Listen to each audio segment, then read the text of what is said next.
Hello guys, it's Kevin, State and Co Truck Insurance, and today's video is a follow-up video to one we did last week about Trump's new executive order that he signed on April 28th, 2025, enforcing, it's been actually old and existing FMCSA rule that all the CDL drivers in United States have to be proficient in English, and that rule has been there, for decades, but hasn't really been enforced or you know paid attention to that matter by the prior administration. And in the past, it's never been an issue.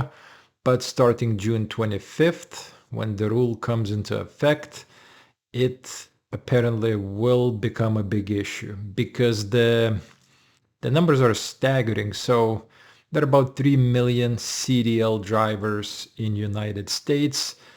And, the estimates are that about 40% of the CDL driver population are the foreign-born nationals, immigrants, and about 10% of overall commercial driver population barely speaks English. So potentially about 300,000 drivers could be affected by this starting June 25th.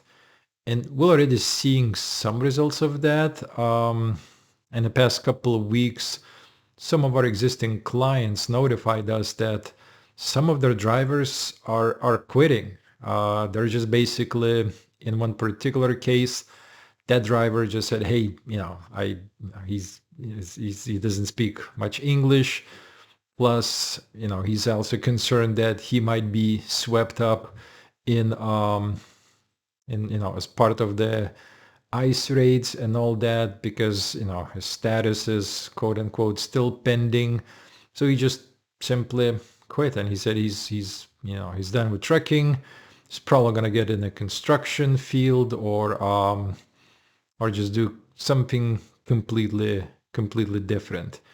And so the way that the FMCSA are going to be enforcing those rules, and just back it up. And so what does exactly English proficiency means in FMCSA definition? And that requires drivers to read and speak English sufficiently to converse in general public. They have to understand the highway traffic signs in English, because in US signs are placed in English, not like in Europe where those are internationally recognized road signs. And then they have to be able to respond to official inquiries, and they have to be able to make entries on the reports and records in English. And how does FMCSA gonna enforce that?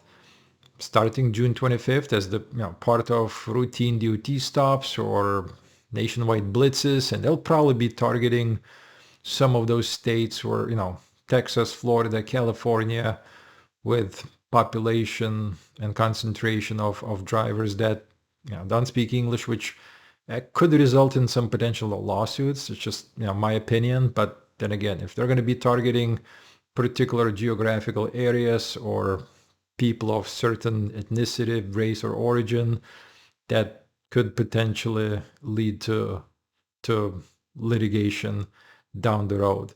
And during the routine stops and inspection procedures, the officer is just gonna try to converse with the driver and try to evaluate his or her abilities to speak in English.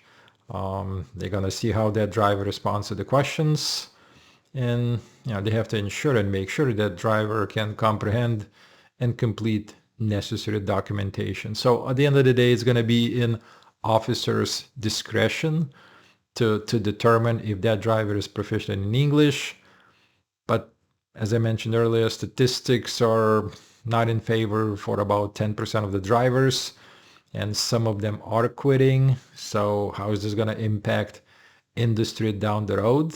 It'll probably create some vacancies, and some big companies and small companies will lose drivers, and already losing drivers, unless people start taking English courses. And some of the associations and organizations, the American Trucking Association, as well as the Owner Operator Independent Drivers Association, they're all in for support of safety and stricter measures to keep our roads safe. Because, at the end of the day, the whole logic was, is that, we want roads and highways to be safer.